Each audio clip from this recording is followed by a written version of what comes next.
주신 주님 주의 나라 임하셨네.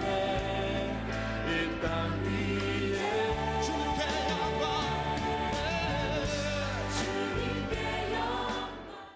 아마도 우리 가운데 염려를 하지 않는 분은 한 분도 없을 것입니다. 우리 인생에 염려가 없는 날이 과연 하루라도 있을까요? 아기가 태어날 때 울지요. 영국의 대문호 윌리엄 셰익스피어는 아이가 태어날 때 우는 그 이유는 앞으로 세상을 어떻게 살아야 하나 염려가 되어서 우는 것이라고 합니다. 우리 삶은 그 자체가 염려와의 전쟁입니다. 무엇을 많이 염려합니까? 목숨을 위하여, 몸을 위하여, 생명과 안전을 위하여 염려를 합니다. 자, 그러나 염려는 안 할수록 좋습니다. 그 이유는 첫째, 염려가 무익하기 때문입니다. 염려는 아무리 해야 쓸데가 없습니다. 염려한다고 되는 일은 하나도 없습니다. 해봐야 소용이 없는 것입니다. 일본에 어떤 사람이 쓴 책 가운데 걱정을 해서 걱정이 없어지면 걱정이 없겠네 라는 긴 제목의 책이 있습니다. 여러분, 그렇습니다. 걱정을 해서 걱정이 없다면 이 세상에는 걱정이 없을 것입니다. 오늘 주께서 우리에게 말씀하십니다. 또 너희 중에 누가 염려함으로 그 키를 한 자라도 더할 수 있느냐? 그런즉 가장 작은 일도 하지 못하면서 어찌 다른 일들을 염려하느냐? 자, 여기서 키는 외형적인 신장을 말하는 것이지만 동시에 우리의 생명의 길이를 의미하는 것이기도 합니다. 그래서 성경의 다른 번역은 이와 같이 말씀하고 있습니다. 도대체 너희 중에 누가 걱정한다고 목숨을 한 시간인들 더 누릴 수 있겠느냐? 누릴 수가 없다는 것입니다. 염려를 아무리 많이 해도 생명이 연장되는 것은 아닙니다. 그렇게 되는 것이 아닙니다. 염려는 아무 유익이 없습니다. 염려로 해결될 수 있는 것은 하나도 없습니다. 자, 염려를 왜 안 해야 합니까? 둘째로, 염려는 해롭기 때문에 안 할수록 좋습니다. 염려는 우리의 목숨과 우리의 생명을 위협합니다. 염려가 많은 사람은 아무리 좋은 음식을 먹어도 소화를 시키지 못합니다. 염려가 신경을 옥죄고 있기 때문입니다. 코로나가 육체에 퍼지는 바이러스라면 염려는 우리 심령에 퍼지는 바이러스입니다. 이 염려 바이러스에 걸리면 마음은 상하고 몸은 약해지고 각종 병에 시달리게 됩니다. 성경은 이 염려에 대해서 이와 같이 말씀합니다. 마음의 즐거움은 얼굴을 빛나게 하여도 마음의 근심은 심령을 상하게 하느니라. 마음의 즐거움은 양약이라도 심령의 근심은 뼈를 마르게 하느니라. 자, 염려가 마음을 상하게 하고 뼈를 마르게 하고 있습니다. 염려가 이토록 치명적입니다. 이토록 해로운 것입니다. 염려로 우리는 병듭니다. 영과 육을 망칩니다. 수명이 짧아집니다. 자, 주님은 우리가 염려하지 않아야 할 이유를 하나님이 우리의 아버지시기 때문이라고 말씀하고 있습니다. 이 모든 것은 세상 백성들이 구하는 것이라. 너희 아버지께서는 이런 것이 너희에게 있어야 할 것을 아시느니라. 자, 세상 백성이란 세상에 속한 사람들을 말합니다. 세상 백성은 염려와 근심을 맡길 데가 없어서 문제의 짐을 짊어지고 염려와 근심을 합니다. 인생의 수고와 짐을 짊어지고 염려와 근심에 빠져 있습니다. 하나님이 없는 백성들에게 염려는 자연스러운 일입니다. 근심하고 염려하는 것이 이상하지 않습니다. 그러나 하나님이 아버지심을 믿는 하나님의 자녀가 염려하는 것은 이상한 일입니다. 자연스럽지 않습니다. 하나님 아버지가 살아계시고 그 아버지께서 나의 필요를 아신다고 믿는다면 어떻게 염려하고 어떻게 근심할 수가 있겠습니까? 예수님은 염려하지 말아야 할 이유를 공중의 새를 가리키면서 말씀하십니다. 까마귀를 생각하라. 심지도 아니하고 거두지도 아니하며 골방도 없고 창고도 없으되 하나님이 기르시나니 너희는 새보다 얼마나 더 귀하냐. 공중의 새는 농사를 짓지 않습니다. 곡식을 쌓아두는 창고도 없습니다. 부지런한 제비는 하루에 약 100번 이상 새끼들에게 먹이를 준다고 합니다. 그러니까 제비는 하루에 줄 잡아 7,000마리의 날파리 곤충을 잡아서 새끼들에게 먹이는 것입니다. 그래서 새끼를 키우는 3주간 많은 경우 15만 마리를 잡아서 준다고 합니다. 자, 그런데 제비가 한두 마리입니까? 하늘을 나는 새들이 모두 몇 마리입니까? 그 모든 날짐승을 하나님이 먹이시고 기르시고 있습니다. 예수님은 또 들판에 핀 꽃을 예로 들어 말씀하십니다.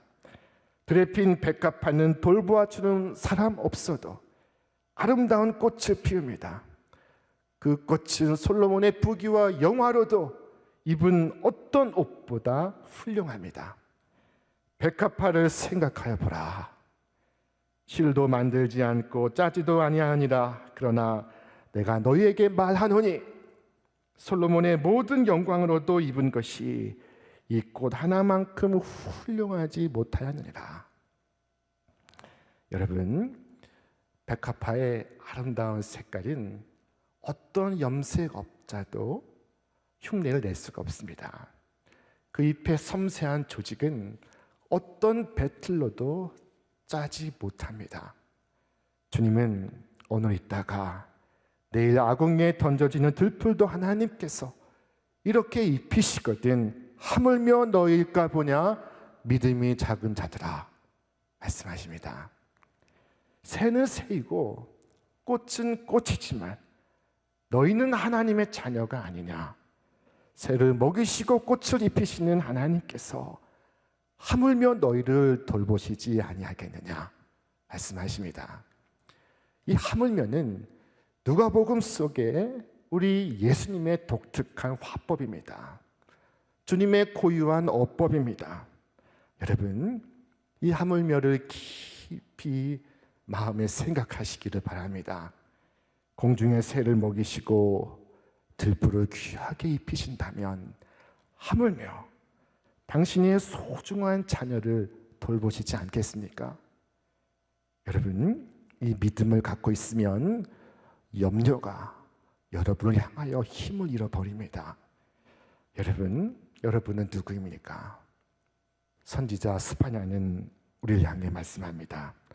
너희 하나님 여호와가 너희 가운데 계시니 그는 구원을 베푸실 전능자이시다. 그가 너로 말미암아 기쁨을 이기지 못하시며 너를 잠잠히 사랑하시며 너로 말미암아 즐거이 부르며 기뻐하시리라 하리라. 여러분, 염려가 내 마음에 침투해 나를 괴롭힐 때 여러분 창문 열고 나무에 우는 새를 보고 또 마당에 피어있는 꽃을 보시며 하나님 말씀을 기억하시기를 바랍니다. 하나님, 저 새를 저렇게 먹이시는군요. 하나님, 저 꽃을 저렇게 입히시는군요. 하나님께 제가 얼마나 소중한 존재입니까? 하나님, 제가 실직을 했습니다. 저에게 딸린 자식이 있습니다. 염려가 나를 짓밟으려 합니다. 하나님, 나에게 믿음을 주옵소서. 하물며 당신의 자녀를 기르시고 돌보시지 않겠느냐 하신 말씀을 붙들게 해 주옵소서 라고 기도한다면 여러분, 하나님이 그 믿음대로 인도해 주실 것을 믿습니다. 예수님은 이 염려로부터 자유한 세계로 우리를 초대하시고 있습니다.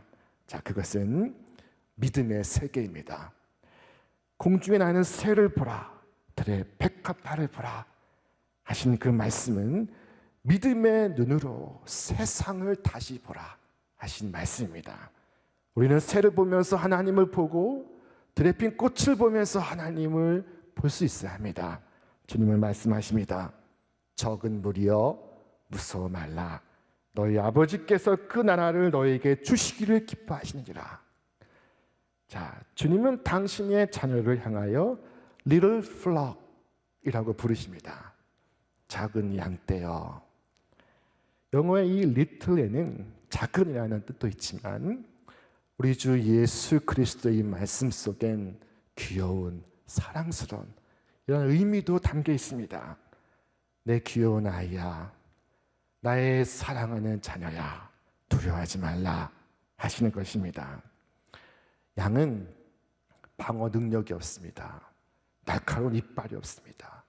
독수리와 같은 발톱도 없습니다. 사자와 곰처럼 힘이 세지도 않습니다. 그래서 부스럭 소리만 나도 보지 않고 뛰어가는 짐승입니다. 양은 자기를 보호할 수단이 없습니다. 이런 양에게 이리와 사자가 덤벼듭니다. 자, 그런데 다윗이 목자가 되신 하나님은 이렇게 찬양하고 있습니다. 우리 함께 말씀을 읽겠습니다. 여호와는 나의 목자시니 내게 부족함이 없으리로다. 그가 나를 푸른 풀밭에 누이시며 쉴만한 물가로 인도하시는 도다. 하나님께서 나의 목자가 되시기에 다윗은 아무 걱정이 없습니다. 아무 염려가 없습니다. 무서워할 필요를 느끼지 않습니다. 하나님이 나의 목자가 되시면 다른 걱정이 없습니다. 목자가 되신 하나님께서 모든 필요를 채우시기 때문입니다. 양은 목자를 만나는 그 순간 모든 문제가 해결이 됩니다. 그래서 내게 부족함이 없으려다, 내 잔이 넘치나이다 하고 고백하는 것입니다.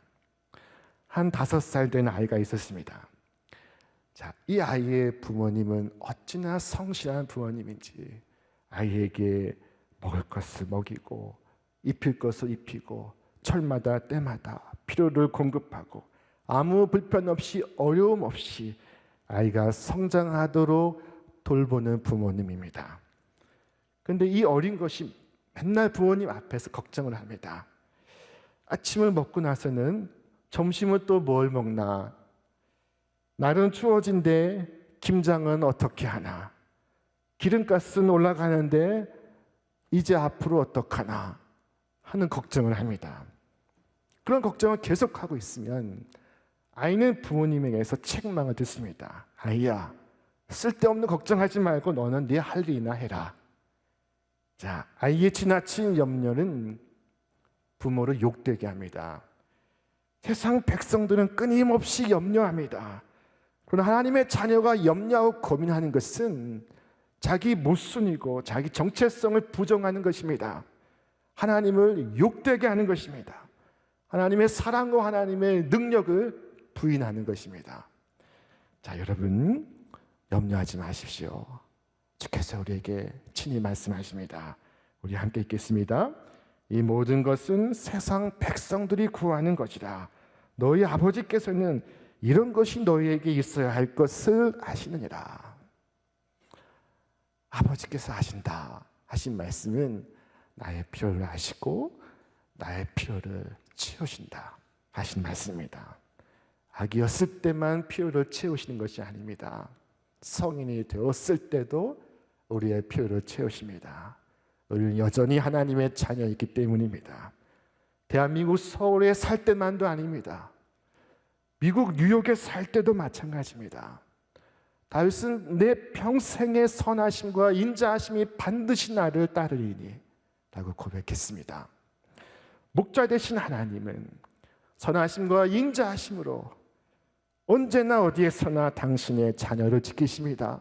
선하심과 인자하심으로 에스코트 하십니다. 언제까지 하십니까? 평생토록 하십니다. 내 평생의 선하심과 인자하심이 반드시 나를 따르니. 여러분, 인생의 마지막 순간에 나를 따르는 것이 무엇일까요? 자신하던 건강도 나를 따르지를 못합니다.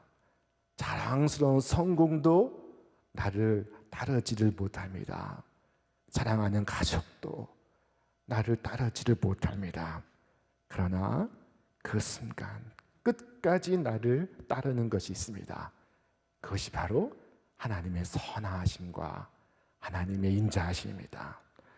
하나님의 선하심은 우리의 모든 필요를 채우심을 의미하고, 하나님의 인자하심은 우리의 모든 죄악을 사하심을 의미합니다. 여러분, 염려하지 마시길 바랍니다. 내가 사망의 음침한 골짜기를 걸을 때에도 주님은 우리와 함께 하십니다. 그런데 내가 아무리 염려하지 않겠다고 마음을 굳세게 먹어서 염려가 안 되는 것이 아닙니다. 염려하지 않고 사는 것이 결코 쉬운 일이 아닙니다. 주님은 염려하지 않는 최고의 기술을 우리에게 말씀하십니다. 다만 너희는 그의 나라를 구하라. 그리하면 이런 것들을 너희에게 더하시리라. 주님은 다만 하나님의 나라를 구하라 말씀하십니다. 염려 대신 하나님의 나라를 구하면, 더 크고 중하고 가치 있는 것을 구하면 우리가 염려하는 작은 일들은 저절로 성취가 될 것이라 하신 말씀입니다. 하나님의 나라라고 하는 최종 가치, 최고의 가치를 구하면, 그것을 구할 때 하나님 우리에게 그 나라를 주시기를 기뻐하시며 그 밖에 여러 가지 필요들, 그 모든 것을 더해 주신다 말씀하시는 것입니다. 여러분, 얼마나 가슴 벅찬 일입니까? 지난주 예수님은 우리에게 한 부자의 이야기를 말씀하셨습니다. 어느 농부가 풍성한 추수를 거두고 행복한 고민에 빠졌습니다. 내가 곡식 쌓아둘 곳이 없으니 어찌할까? 자, 그는 곧 지금 사용하고 있는 곡간을 헐고 더 크게 지을 계획을 세웁니다. 그리고 스스로 말하기를, 내가 여러 해 쓸 물건을 쌓아두었으니 이제 쉬고 먹고 마시고 즐거워하자 라고 말합니다. 그는 그동안 불안했습니다. 근심이 많았습니다. 염려가 끊이지 않았습니다. 평안이 없었습니다. 그러나 이제 다릅니다.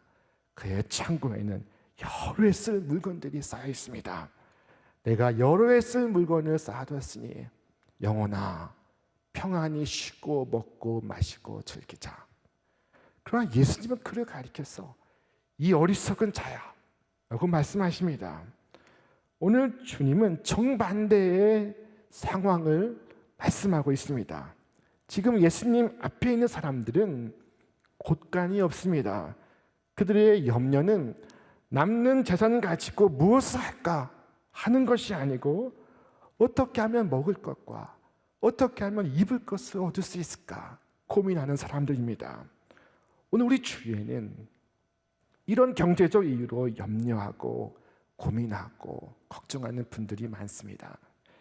매일 줄타기를 하듯 하루하루 아슬아슬하게 염려와 근심 속에 살고 있는 분들이 있습니다. 이따금 안타까운 죽음을 선택하기도 합니다. 여러분, 부자의 평안과 무리들의 염려는 모양은 다르지만 내용은 같은 것입니다. 물건을 쌓아두고 여러 해를 살고자 하는 부자가 살아가는 그 이유는, 그렇지 않은 경우에는 죽어야 할 이유가 될 수도 있기 때문입니다. 건강이 있고 사업이 잘 되고 가족이 있어서 살아야 할 이유가 된다면, 만일 건강이 없다면, 사업이 어렵다면, 가족을 잃는다면 그때는 어떡하시겠습니까? 사람이 부유하고 물질이 풍부했을 땐 근심이 없으리라 생각합니다. 그러나 그렇지 않을 때는 평안을 잃어버립니다. 물질을 쌓아두고 자신만만한 것이나 물질을 쌓아두지 못해 마음을 졸이는 것이나 같은 것입니다. 본질적으로 동일합니다. 마치 작은 나룻배가 큰 풍랑의 꼭대기에 올라가 있다가 다음 순간에는 풍랑의 깊은 골짜기로 내려가는 것과 같습니다. 형통할 때는 내가 즐거워하리라 하였다가 그렇지 않을 때는 아이고 이제 어찌 살꼬 하는 것과 같습니다. 오늘 이 사람은 어제 저 사람을 뒤집어 놓은 곳에 지나지 않습니다. 이 땅에 많은 사람들이 먹기 위해 살았습니다. 잘 살기 위해 살았습니다. 그것이 소망이었습니다. 그러다 보니 어느 정도 먹게 되고 입게 되고 살게 되었습니다. 그래서 염려가 사라졌습니까? 행복한 삶을 살게 되었습니까? 우리 삶은 마치 모래 위에 지은 성처럼 반듯해 보이지만 그것은 모래성에 지나지 않습니다. 물이 나고 비가 오고 바람이 불면 쉽게 무너져 버리고 맙니다. 여러분, 세상의 소망에 나의 삶의 이유를 두지 마시고 나의 소망은 하나님께 두며 내가 살아갈 이유를 천국에 두어서 도둑도 빼앗지 못하고 천재지변도 빼앗지 못하고 코로나19도 흔들지 못하는 하나님 자녀의 삶을 살아가시기를 주님의 이름으로 축원합니다. 하나님의 사람이 오늘을 살아가는 이유는 먹고 입는 것에 있지 않습니다. 주님은 이미 우리에게 필요한 것을 다 아시고 계십니다. 그러므로 살 걱정은 하나님께 맡기고 하나님의 뜻을 구하며 사시기를 바랍니다. 염려를 버리고 하나님의 나라를 구하십시오. 우리가 구해야 하는 것은 먹을 것 마실 것이 아니라 하나님의 나라입니다. 이 하나님의 나라의 복과 능력으로 이 세상을 사시는 여러분과 제가 되시기를 주님의 이름으로 축원합니다. 주님, 내 평생에 하나님을 믿고 염려하지 않겠습니다. 오늘 이 시간 다짐하시기를 바랍니다. 내 평생에 하나님을 믿고 염려하지 않겠나이다. 이와 같이 염려 없는 생을 살아가시기를 바랍니다. 오늘 세상을 걷기 시작하는 아이에게 염려하지 말라고 한번 말해보시기를 바랍니다. 여러분 자신을 그 아이의 자리에 놓고 여러분의 이름을 부르며 염려하지 말라고 말해보시기를 바랍니다. 그리고 오늘 주님의 말씀을 이야기해 주시기를 바랍니다. 너나 염려하지 마라. 무엇을 먹을까, 무엇을 마실까 하여 구하지 말며 근심하지도 말라. 이 모든 것은 세상 백성들이 구하는 것이다. 너희 하늘 아버지는 이런 것이 너에게 있어야 할 것을 하시느니라. 다만 너는 그의 나라를 구하라. 그리하면 이런 것들을 너에게 더하시리라. 너희 아버지께서 그 모든 것을 너에게 주시기를 기뻐하시느니라. 너의 소유를 팔아 구제하여 낡아지지 않는 배낭을 만들라. 곧 하늘에 둔 바 다함이 없는 보물이니 거기는 도둑도 가까이 하는 일이 없고 좀도 먹는 일이 없느니라. 너의 보물이 있는 곳에는 너의 마음이 있으리라. 오늘 우리를 향한 하나님의 생명의 말씀이다.